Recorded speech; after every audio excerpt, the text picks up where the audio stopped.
Abogado ako. Alam ko kung anong illegal at illegal. Alam ko kung anong actionable at hindi actionable. Hindi actionable ang maghabilin ka. Hindi actionable yun.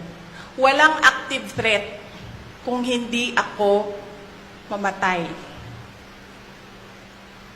Walang mali doon. Walang illegal doon. Sinabi nila kahapon kung sino bang nandoon sa inyo sa interview, press briefing namin. Sabi nila,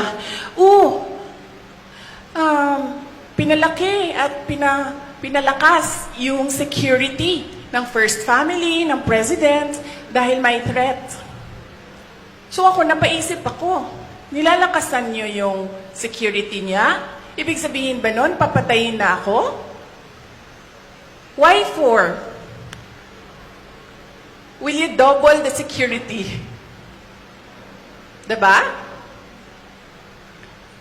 Itong mga dictators and oppressors, unfortunately, hindi sila magaling mag-isip. Basta lang sila tira, pero hindi nila iniisip na lahat ng sinasabi nila, it doesn't make sense, especially kapag nagsisinungaling ka, mahuhuli at mahuhuli ka sa pagsisinungaling mo.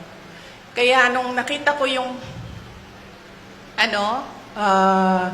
NBI, subpoena, nagpatanong kagad ako sa Negros, kasi it's not the first time na ginawa nila yon sa isang Pilipino.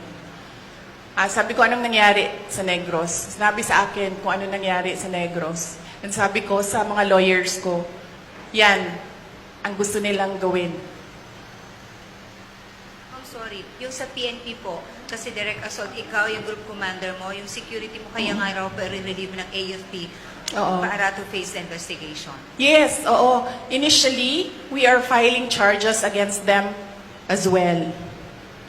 For disobedience, for kidnapping, for robbery.